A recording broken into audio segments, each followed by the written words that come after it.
Is it working now? Who knows? Gonna give it a go anyway. I wasn't quite sure how to tell this story because it was such a bizarre thing that kind of went on and happened to me. But it needs to be told, so I'm going to tell it. The background is that I arrived in Kuala Lumpur, having previous flight covered, previous video covered all that kind of thing. I arrived in Kuala Lumpur and I spent 3 days there. I've got a little video which kind of documents the things that I did during the day there. The first night, Chinatown Mingle had organised a burger night for the hostel dwellers. So you paid a certain amount of money and you all went out together and had a burger. But I wasn't up for it. And then the second night they had a pub crawl, which I've already done a pub crawl at Chinatown Mingle. It was great, but it ends up being a sort of club scene, and that's kind of not really my bag. And the alcohol on these tours is outrageously expensive, sort of more expensive than London even. So I wasn't up for spending 3 days budget on one beer, So we'll leave that out.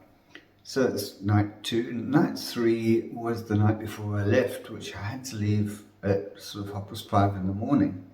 So I wasn't really up for anything that night. And I was really worried about getting a taxi in the morning, an Uber, Bolt. I was worried that there might not be one available, in which case I'd be stranded. And that kind of thought of being stranded raises panic in me. I don't like it. So that's why I went to bed earlier, and perhaps I shouldn't have, because I could not sleep. I was so worried all night about first of all, not waking up on time. I was sleeping in a dorm, and there were other people in the dorm, and I was worried about the alarm waking everybody else up in the dorm if I set my alarm, which I really can't avoid, really. And if I'm going to get up at that time, I'm going to need an alarm. So all these things going on, and I didn't go out. So it's 3 nights I didn't go out, 3 nights that I was there, and during the day is covered by my videos. But something happened, something went down. The next morning I kind of woke up to my alarm around about 5:30. I'd already packed my bags because I was so neurotic about not getting a taxi to the station, and I called an Uber and it was on its way. I was delighted. I arrived at the airport, I get on the plane, and I'm sitting between 2 ladies. One is about 30 and the other one she looks like she's about 25, somewhere around there. And the one on my left, she had a terrible sinus problems. I saved my napkin for her because I could see she was running out of tissues and things like that, and I had a chat with her. And the other one was kind of, she was very prone to allergies and things. She could only eat certain things, so she was getting special attention from the stewardesses, and she wasn't very communicative at all at first, but eventually she warmed up and we had a bit of a chat as well. And the flight was perfect. The food was nice, everything. I watched some great videos on the entertainment thing, and it was cool. Nothing untoward, and then we landed in London, Heathrow, and I'm really glad to be landing there because I'm going to be spending the night at Jenna's place, and it's a bed that I know very well because I've slept there many times, and I get to see my daughter, and she's good fun, and so is her husband Murray. So everything's sort of peachy for me. I'm in a good place. The plane lands and it taxis down, and then it comes to a stop, and then everybody jumps up and they try and get their bags out first, and there's all that chaos that happens, even though we're just going to wait. So, and then this announcement happens on over the intercom. They say, well, could everybody please sit down again, please, because there are some people of interest to the police on the plane, and we need to ask them, get them off the plane first. So I turned to this girl next to me and I said, imagine having done something or about to do something, and you know what's coming, and that panic that must happen when you, for that person, you know, they can't escape. There's no diving out the window or running out the back door. It's not going to happen. So they're trapped, you know. And I thought to myself, they must be absolutely crapping themselves. And then they called out 3 names of people the police were looking for. And they were kind of Arabic sort of sounding names to me. And they got their stuff and they all trundled to the front of the plane.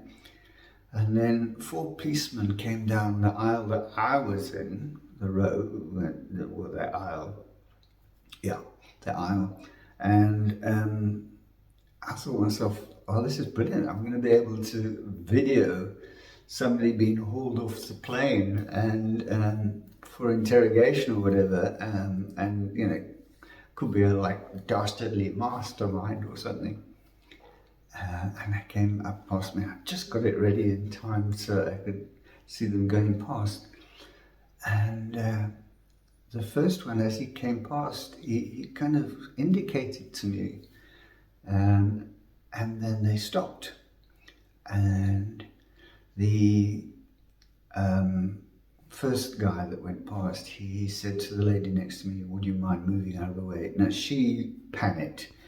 She looked at me, which that look at that time said, what have you done, sort of thing, you know, and who are you? And she kind of almost dived forward, rolled out of her seat, you know. She was really, really panicking about what it was I was going to do. Was I going to resist arrest, or I don't know what was going to. Anyway, she dived out of the way. And he said to me, he says, are you Stephen Mandy? I said, yes. And it still never occurred to me that I was the person of interest that they'd spoken about earlier. And he said, would you mind coming with me, sir? And I said, yeah, sure, no problem. Can I get my bag?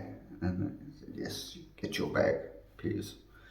So I got my bag, and there I did the long walk of shame right down from the back of the plane to the front of the plane, escorted by 4 police officers. I must be a terrible criminal. I'm an important criminal. I mean, like, you know, drug dealer, something, or I don't know, world plotter, or I don't know what, but everybody must have been looking and thinking, jeepers, that's what evil looks like, you know. So I go up, and normally, you know, there's a bit of eye contact. There was no eye contact with anybody. Nobody wanted to look at me. And I got to the front of the plane, and normally the stewardess says, thank you for joining us on our flight, and things like that. They just did one of these. And I got off the plane, and I was marched up to a stairwell. So it was a restricted area stairwell, and they put me in there, and they told me to sit down, and they said, do you have any idea why you're here? I said, no, not at all, really. And they said, where did you stay in Kuala Lumpur? I said, I stayed at Chinatown Mingle. It was a sort of knowing nod, and then, what was the purpose of your visit to Kuala Lumpur, to Malaysia?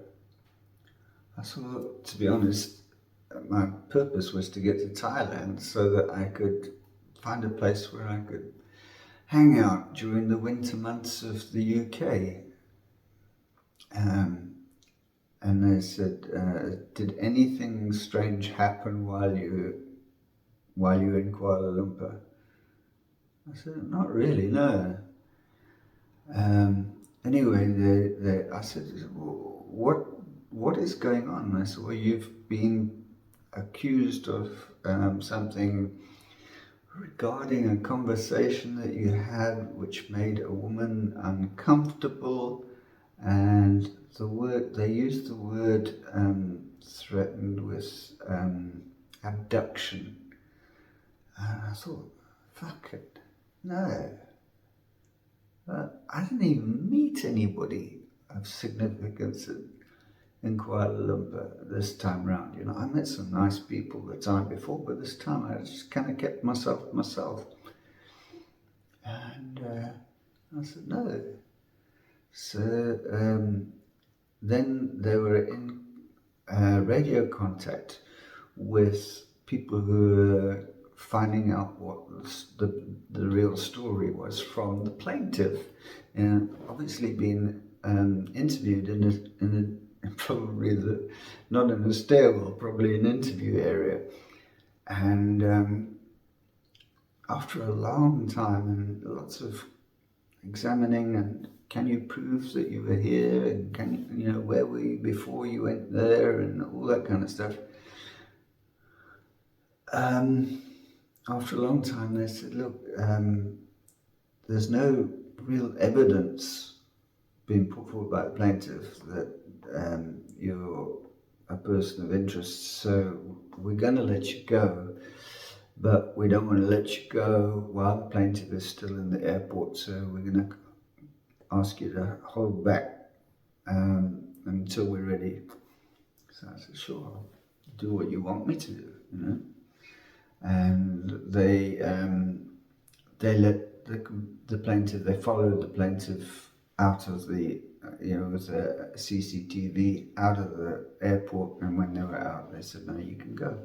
And by the end of it, the police and I were discussing their holidays and where they'd been to and what they liked and all those things. But it was a really, truly bizarre situation and a bizarre thing to happen to someone who's as benign as me, you know. That's just crazy. Anyway, told the story now. Please don't think badly of me. I didn't do anything.